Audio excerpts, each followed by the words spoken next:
I really didn't know how to make this video because I didn't really have an idea as to what we could center it around. But today we had ourselves some news that kind of wrapped everything up very nicely. There was a bow attached on top too, and now it's at my front door ready to be opened. And I was like, hey, that is our video topic. Now, I'm going to start this off by saying a big disclaimer too. I'm only 22 years old. I was born in the year 2000, so I look at my analytics, I know how old some of y'all are, and some of y'all are definitely much older than I am, so when I say that we're getting old, it might not feel all too genuine, especially coming from somebody like me. But I feel like the status of the NHL and just seeing how things have gone over the past few years, how players have grown and how organizations have grown too, when you take everything and you put it together, it kind of validates my point here.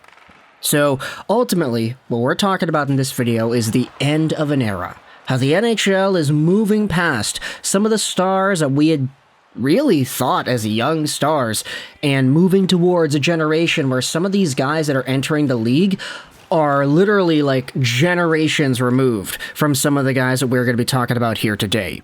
So, the reason this video is even coming about was because earlier today we had ourselves a statement made by the Chicago Blackhawks. Take a look at this. Tonight will be Jonathan Toews' last game as a Blackhawk.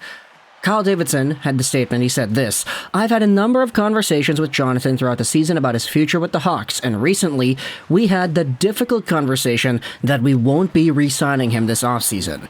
Tonight will be his final game as a Blackhawk, and it was very important to us to be able to provide the proper send-off for Jonathan and our fans. He has done so much for this organization, and no matter where he plays next, we're excited our fans get the chance to show Jonathan exactly how much he means to them."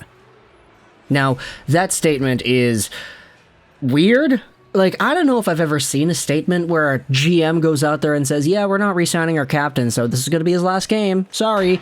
And, like, I know there are extra circumstances that kind of permit this into being the status quo. There's his health and everything, and, like, the status of the Blackhawks, how they've been a bad team, rebuilding. Kane is gone, Keith is gone, everybody is gone, and, like, this kind of feels like the appropriate next step, but just seeing it in writing like this. Kyle Davidson here, we're not going to re-sign Toews, tonight's going to be his last game, go out there in the fans and let him hear it. Like, that's so weird. And when you think about why everything is going down the way it is, it makes it feel even more old. Toews is 35 years old, and it's not even like he had all too terribly of a season. I mean, 30 points, 52 games played. If you do the math over here, 82 game pace, 30 divvy 52 multiplied out by 82, that's a 47-point pace, which is definitely serviceable in the National Hockey League still. Now, I get it, he didn't play the bulk of the games, and there were injuries and stuff that really held him back, so it's not like you could have guaranteed Toews to be able to play 82 games in the first place, but the point is, he's still a talented enough player where if he does sign a contract next season, he'll likely be more than serviceable for your NHL team. It's just, with the Blackhawks turning this new leaf, what is it, in the span of 18 months, they lost out on Keith, Kane, and Toews? That's an entire generation's worth of a franchise core that was able to win this team 3 Stanley Cups.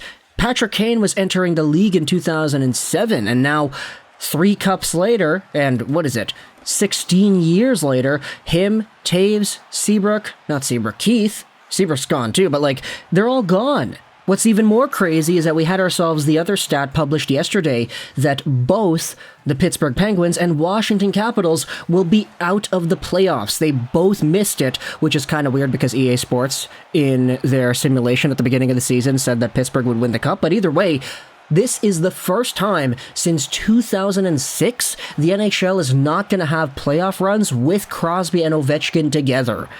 2006 was 17 years ago. And when you think about it, I mean, Crosby, he's 35 years old. Ovechkin is 37 years old. These guys are still pretty good too, but it's like, I mean, the Penguins are choking games towards the end of the season, which is why they're even in this position. The Washington Capitals were out of this playoff race a long time ago, it feels like. And with these guys all missing out, it really does start to feel like the end of an era.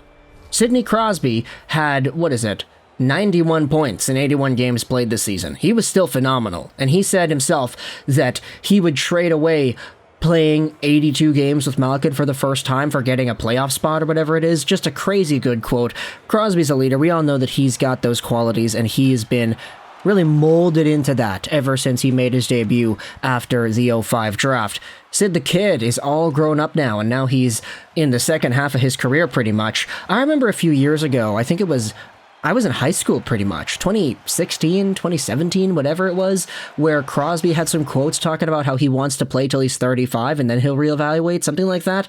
It was such a long time ago, and it was such a in-passing type of comment that I don't really remember if that's exactly what he said, but it was something along those lines. It's kind of weird because he's now there. He is now 35 years old. Malkin is also up there in age. Crosby, of course, as we had talked about, 91-point season. He is still a crazy talented hockey player, and he's got one more game later today.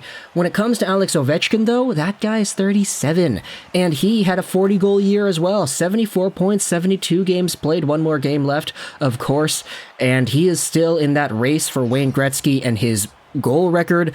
I think if Ovi is able to play 2 more seasons, 3 more seasons, knock on wood, of course, he's able to stay healthy during that time span, then he's got a pretty good chance at doing it. It's just when you think about both Crosby and Ovechkin missing out on the postseason, you think about Jonathan Toews leaving the Blackhawks, you think about Patrick Kane, who had already gotten traded, you start to realize that, darn, this really is like the end of the 2010-ish era of NHL hockey. The younger guys in that time span, the Kanes, the Bobby Ryans, the Taveses, the Getzlavs, some of these guys are still here, some of these guys aren't anymore. And the players that were kind of in their primes in that 2010 era, of course, the Deans, Datsuk, Zetterberg, St. Louis, Spezza, and of course these young guys that were dominating the league as they entered. It's kind of weird just to see everything go away. I don't know, maybe this is just the circle of life in the NHL. You've got Connor Bedard, who's going to make the NHL next season, and he was born in 2005. That's when Crosby was drafted. Connor Bedard was born after Ovechkin was drafted by the Capitals. And now Ovi's on his last legs in his career. Crosby seems like he may be riding towards the end of the sunset. Jonathan Toews is leaving the Hawks. They didn't trade him away. They let him go to unrestricted free agency, which is like sort of a terrible asset management point of view. But when it comes to Toews and being the captain and just the stuff he had to deal with this season with health, it's easy to see why they didn't just go out there and trade him. There probably was interest, but I mean, letting him have this type of a send-off probably was appropriate as well. So it's tough to see the NHL be like this, man. I don't know. I'm really young myself, and I know a lot of y'all who are watching this video are older than I am, so maybe this really is just the first time that I personally am going through this, because when I was getting into hockey as a young fan in the 2010s, I was like, yeah, that Datsuk guy, pretty good. Ovechkin, he's always going to be in the Capitals. You've got Kane and Toews, dynamic duo, tough to beat in the Blackhawks, and everybody else in between, and now it's 2023 and everybody's starting to retire and everybody's leaving their teams and Crosby and Ovechkin are not in the playoffs anymore, and it's kind of wild, isn't it? But let me know your thoughts in the comment section below about this video. It's a very strange one. I didn't really have too much of a structure in this video, and I think it shows because, you know, I don't really have too much structure in any of my videos, to be fair. But either way, let me know your thoughts in the comment section below about the Capitals and the Penguins missing the playoffs, about Jonathan Toews leaving the Hawks after this season, how GM Carl Davidson went out there and made a statement about how they're not going to re-sign Kane. Am I the only one that finds that a little bit weird? You can let me know your thoughts in the comment section below. I hope you enjoyed this video. And bye.